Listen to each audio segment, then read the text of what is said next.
is a highly experienced strategy expert, previously a VP of marketing at Baker Hughes and a chief marketing officer at GE Oil and Gas. He's also consulted for global energy firms. Welcome to the show, Arun. Thanks, Lee. Nice to be here. And hello to Kirsty and all the people joining us on the call as well. Thanks, Arun. And as always, we have the delightful Kirsty Ames to MC the show. Hi, Kirsty.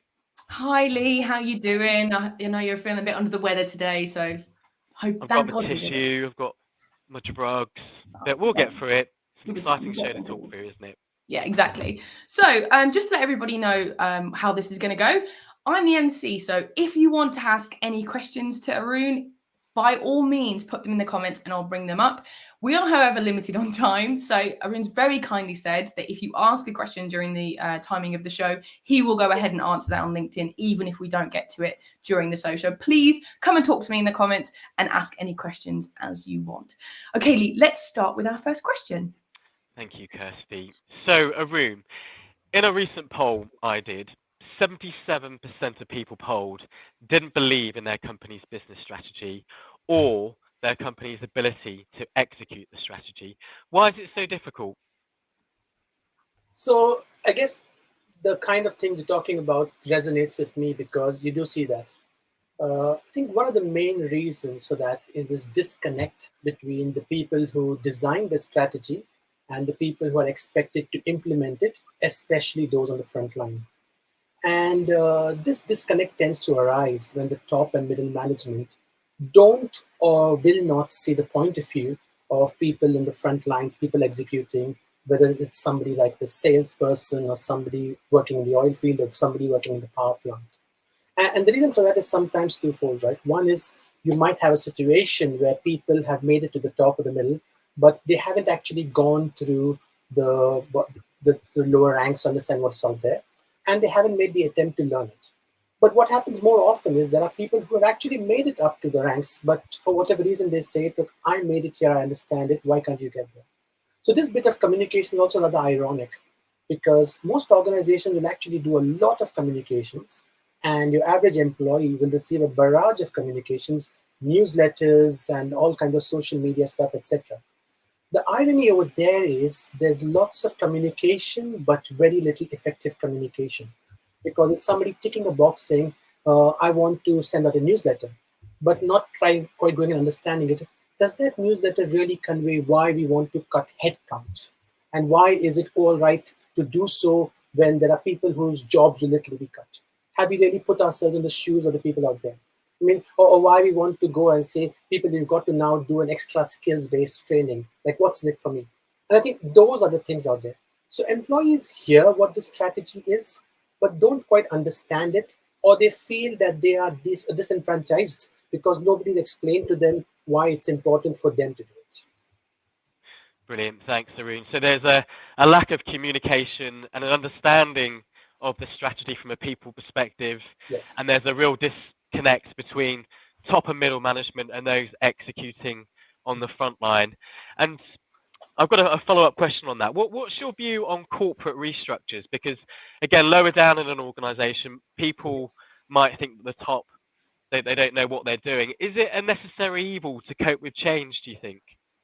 I think in my experience, most companies, they would go in for a corporate restructuring as almost a last resort.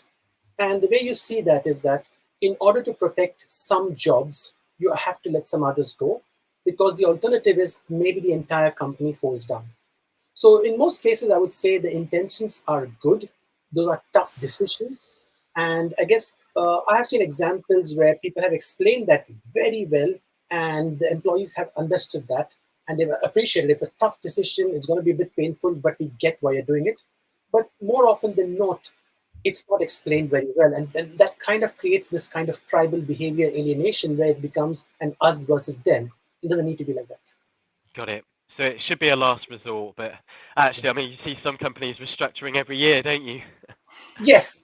And probably that might lead into, why are they doing that? Do they have a strategy? Are they reacting like a pinball in a pinball machine? Or are they actually trying to, chart their own path to all these things? Got it. Okay. So what are the key components of a successful business strategy, Arun?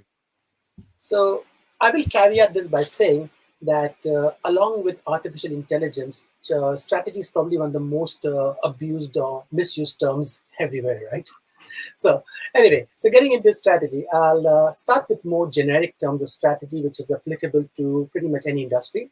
But I guess this being focused on the energy industry, I'll try to make it relevant to the specifics of the energy industry, especially the boom bust cycle that we tend to see.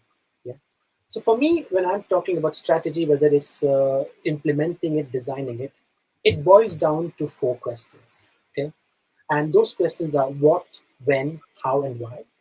The what and when are very closely aligned with the vision of the company. What do you want to achieve? What do you want to do? What's your role in society? And the how and why are the tactics, and that actually informs into the execution as well, right? So let's talk about this stuff. So what we want to achieve, that should be clear, specific goals. And most importantly, those should be aligned with the vision. Because very often you'll have a vision which says, I want to do this, and then you'll come down to the goal, and you'll actually end up scratching your head and saying, hang on, does that really help us get there? Right? So that's one. Now, a good strategy, a good what strategy, especially for a big organization, will probably have a phased approach. We'll say, hey, I want to get from A to B, but in the first 3 years, we're going to go here, and in the year number 5, we're going to go do this, and that's how we're going to reach out there, right? The second is the when. It's really important for us to have a proper timeline, because otherwise it's open-ended and it's like a free check, do what you want. And the when needs to be also not just clear timeline, but also milestones, because that helps you to decide, are you going in the right track or not? So you don't have to wait till the end of the 3rd year to say, oh my God, looks like we didn't hit the targets. If you had milestones before, you could see that, hey, you're probably not going to go there. How do I course correct? Right? Now we come to the next 2 questions, which are the how and the why. But the how will you achieve your target? That's really, what's your secret sauce? What is it that you are doing that's going to get you there, right? And over there, that needs a bit of flexibility. So if you're looking at the boom bust cycle, and I'll take a little time to talk about the boom bust cycle, because in the energy industry, unlike most other industries, those are self-inflicted wounds. So what that means is when the markets are down and when there's less oil supply and the prices are high, everybody wants to invest, and they say, okay, let's go and invest, etc., etc. Let's make some money. It's good markets. And then for a short while, everybody makes a lot of money. But then you tend to overinvest, and now there's excess of supply, and it's a glut, and then the price goes down. You say, oh, bust. And just to give an example of how bad this is, right? I think it was 2021, where the Texas regulator, Texas, the bastion of the free market and capitalism, etc., they actually were considering imposing production quotas just like OPEC, because at that time oil went to a negative price in the WTI, right? So that's why the how is really important, to kind of think of the scenarios and decide how you're going to build that flexibility. And the last bit is why, and that is essentially the classic component of corporate strategy is, what is your competitive advantage? Why are you going to be better than somebody else? Because unless you're in a monopoly, this is a zero-sum game. For you to win, somebody else has got to lose. And this is true even for companies where you might say that, hey, I'm selling a commodity, like let's say if you're oil and gas manufacturer, there's no customer, there's a price.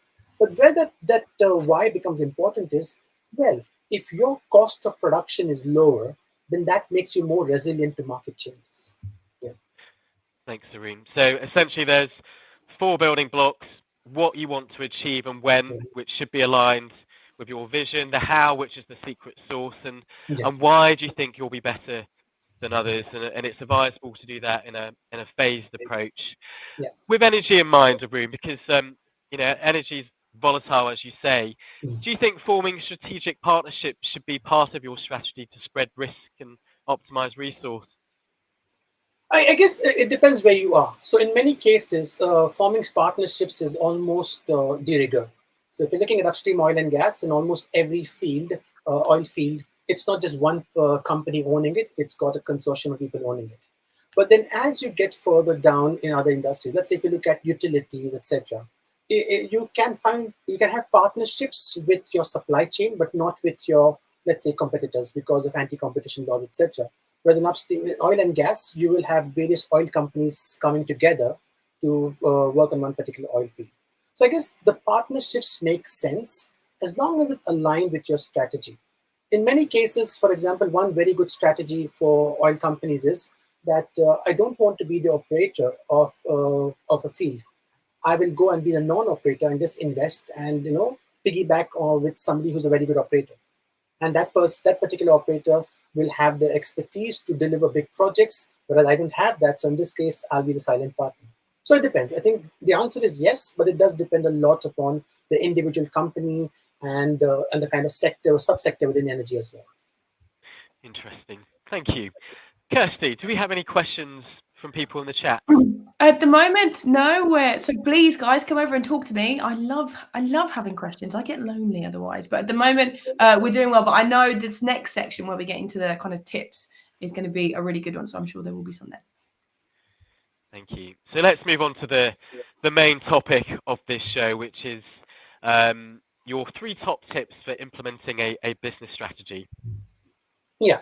So I guess before getting into that, I mean, I think probably look at the previous question as in, how might something specific about it. We talked about strategy as being fairly just 4 questions, right? So just to understand what would be a good strategy look like, and then we can get in the implementation bit of it as well. So if you're looking at, let's say, an example of maybe a coffee shop, and I'm not an expert in coffee, but let's assume we had a coffee shop and we wanted to decide what's a good strategy and how do we go with the what, why, when, and how, right?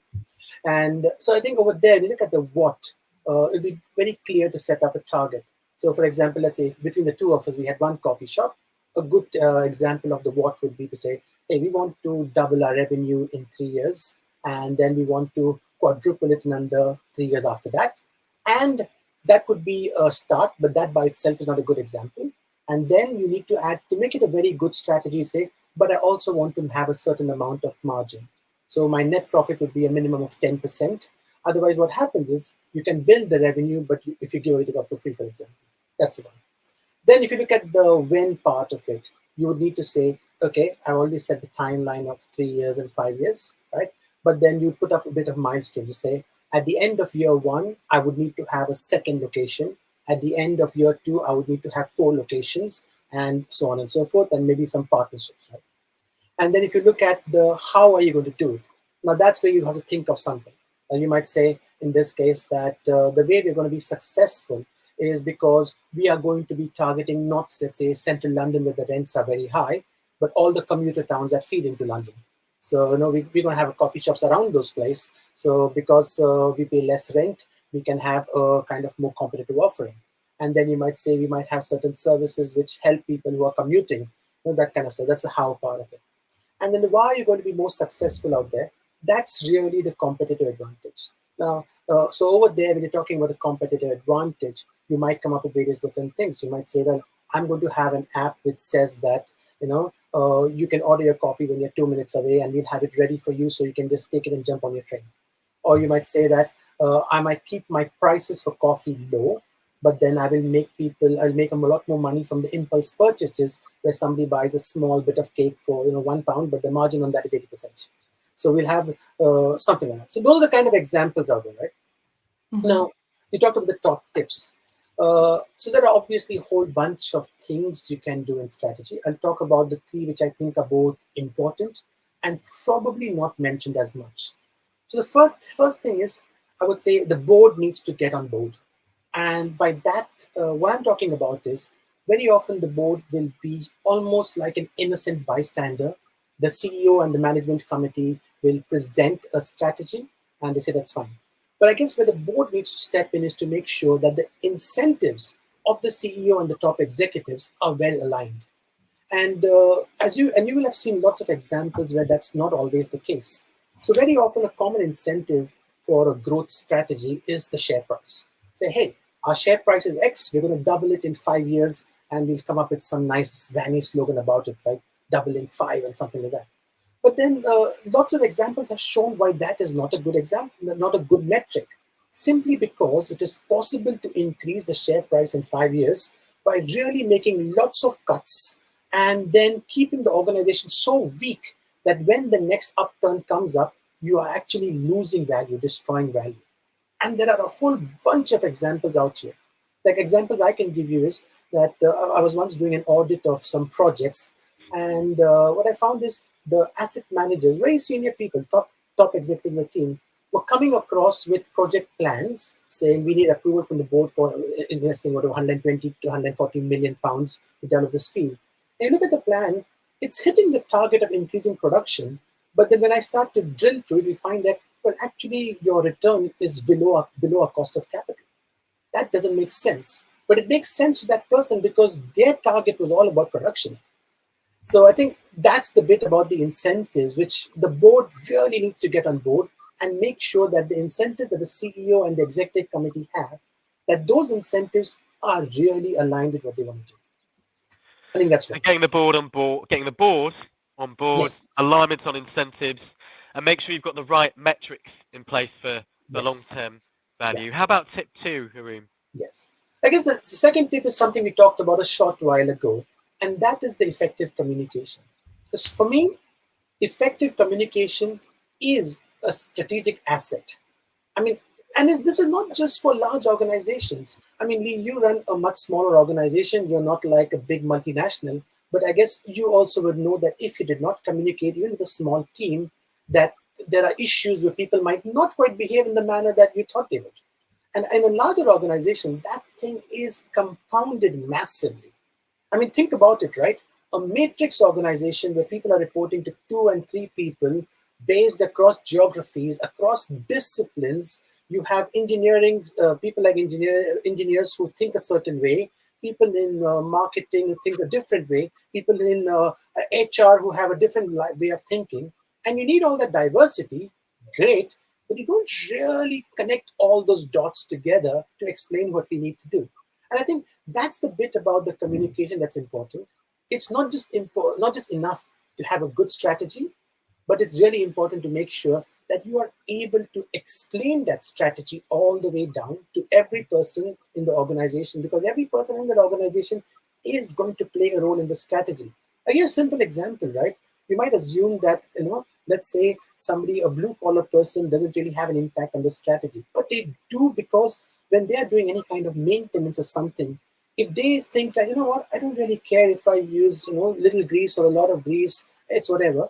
But if they realize that actually, this grease is pretty expensive, and we tend to use, 100 kilos every day, just in this location, and if I can bring it down by 10%, that across all the locations in the world, that's substantial dollars at the bottom line, right? The other bit that people don't understand is that when you have savings being made by people at the front line delivering these operations, those savings tend to go straight all the way down to the bottom line.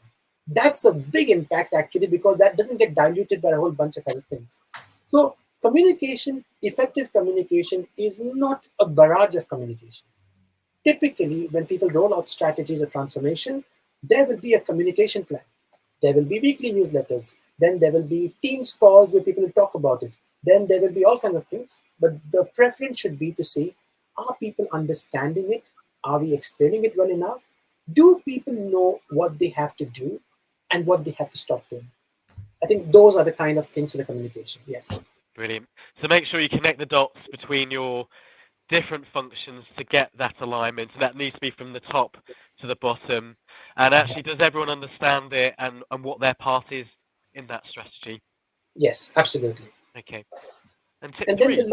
the last bit is really staffing, getting the right people with the right attitude. And when I say right people, I'm talking about the right competencies, and it's also the right attitude. The 2 things are important, and you need both. Either one by itself is not enough. Because just look at the typical company, right? If you're talking about, let's say, one of the big multinational companies, you've probably spent tens of millions on your strategy. You may have spent even more getting some consultants in, etc. And now you have this fantastic strategy, really nice, well done, ticks all the boxes, and looks like it's going to work. And now you sit back and relax, job done. Not so much, right? Because then you say, hey, hang on, who's actually getting it done? Well, I've got the steering committee. Yes, you got a steering committee or whatever, 5, 10 people, still responsible for implementing this across the globe, right? And then you find out is that as you go along this pyramid hierarchy, it keeps getting diluted because people might not have the right attitude because they were not privy to why when you made the strategy, you wanted to do X instead of Y. All they got to see was do X. And they said, hang on, I'm a smart person. You hired me as a smart person. Why aren't we doing Y? So that kind of thing, that right attitude has to be there, where people need to understand that, hey, there's stuff which has gone through the rigorous process, and there was a time for me to contribute to that. Fair point. At that point, there's a time to challenge it, and I should have challenged it. And if I challenge it, did they take it on board? That's great. But now, if it's all done and kind of makes sense, maybe it's not the way I would have done it, but it makes sense. Then you need to get on with it. Because if at that time you're starting to steer the railway engine, if you like, it's on tracks, and you're trying to steer it off the tracks, that's not going to be very good. So I think how important, Arun, is culture in terms of what you've just been talking about? So for me, culture goes through all of these things. Culture goes through the incentives. If you have the right culture, then you will not have a CEO who says, hey, you know what, I can fix share price, so I'll take share price, and I know that's not going to be helpful. If you have the right culture, communication will not be a box-ticking exercise. They will say, it's not enough for me just in news. And same thing with attitude. But I guess culture is kind of a prerequisite. And culture is a kind of nebulous term. But when I'm talking about culture, the simplest way to say it is, are we all on the same page? Do we all agree that we are doing what we need to do and this makes right? So that's for me, culture pervades to all of these things, really. And what really helps in terms of getting the right people in the right place is to use Harrison Bridge for all your executive recruitment needs. Hey, I love how smooth that was. That is true. I think it makes sense to take the effort to find the right people.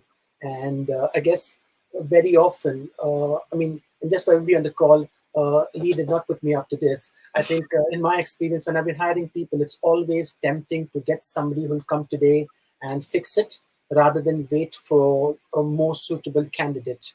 I think it is something which, if it's a critical role, then one has to take the effort to really understand what it is. And more importantly, make sure the candidate knows what they're getting into. You don't want somebody to come in and say, I made the wrong decision, I want to leave. Yes. Mm-hmm. It's rarely rosy, is it? Yeah. Okay. So, and as we talked about, energy is obviously very volatile. What are some of the common challenges that energy companies face when executing their strategy, and how can they overcome them? I guess we talked about how do you navigate the boom-bust cycle, right? I guess for me, a good company with a good strategy will navigate the boom-bust cycle very well. So don't get me wrong, it will not be unaffected. But what will happen is it will be able to have a softer landing during a downturn. But more importantly, when the upturn comes, this good company with a good strategy will be able to go and move quicker and capture more of the market. That's how it is. But the bigger, vast majority of cases really I've seen is the failure in strategy execution is really rooted in poor buy-in from the top management, middle management. Now that sounds a bit counterintuitive, right? You say, hang on, didn't the top management come and design the strategy? Technically, yes, but practically what tends to happen is that strategy in many organizations is done by consensus, designed by committee. And as a result, what will happen is the loudest, strongest voice wins. And maybe the other people who are right or too shy to speak up, despite being top execs, would say, hang on, that's rubbish. And I know it's rubbish, but I don't say anything. Right? So then what happens is you have this passive aggressive environment where right in the room, everybody is with the CEO, sending out those pictures with their hands up and saying, we support the strategy on LinkedIn, newsletters, hunky-dory. And they come back and they mutter to him like, that's ever going to happen. So, I think just for people on the call, if you're feeling up to it, you can comment and say if you have seen this where, on paper, everybody's saying it's all yes, but in private, people are kind of, not all there. I think this lack, and why do you have this lack of buy-in, right? One is we talked about this thing about the people might not have a voice at the top, but also it can be down to politics, right? Because maybe people agree with the strategy, and when they start to execute it, they realize, oh my God, my kingdom is going to get reduced. Say, I don't like that. Well, it's good for the company, but I don't like that.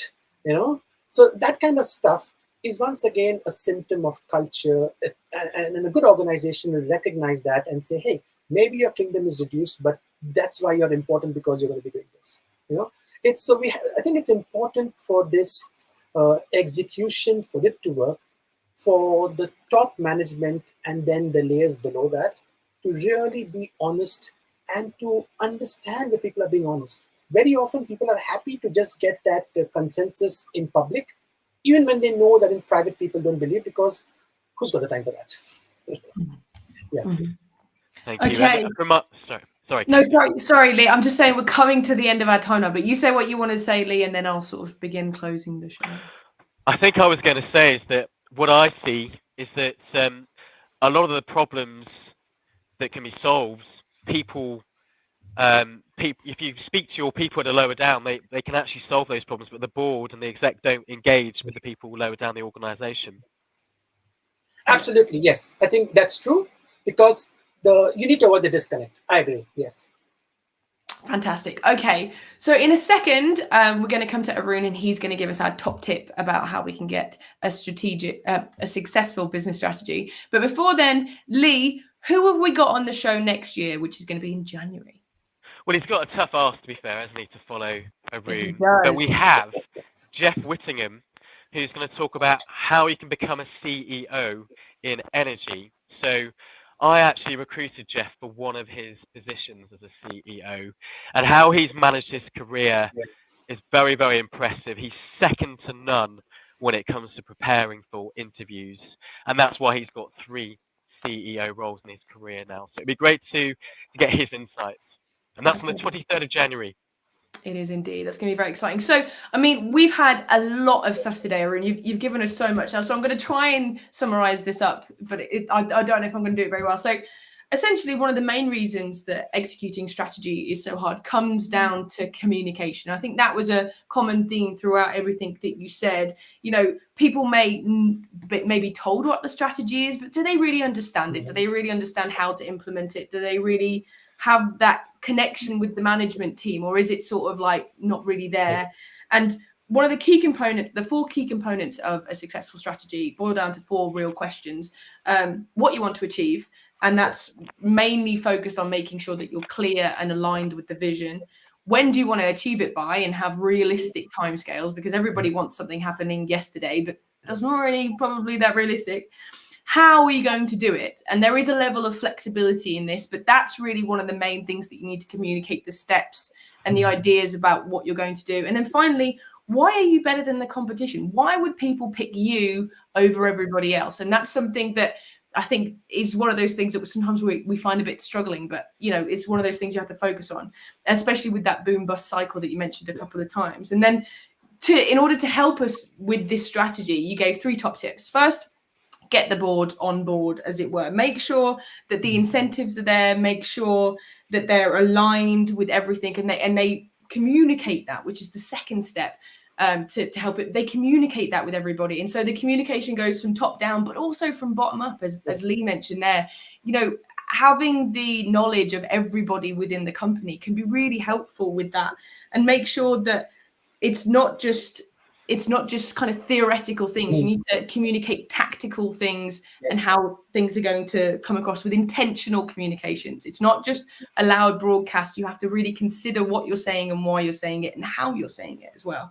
And then finally, the other tip is have the right people with the right attitude, because you may have the right competencies, but if those people don't have the right attitude, if they're not going to be working with the company in mind, then things are going to be difficult. So there's that. And then finally, you rounded off with one of the most common challenges that people have is lack of buy-in from the board, because very often, as you said, those decisions are committee-led. So people may think, I don't agree with that.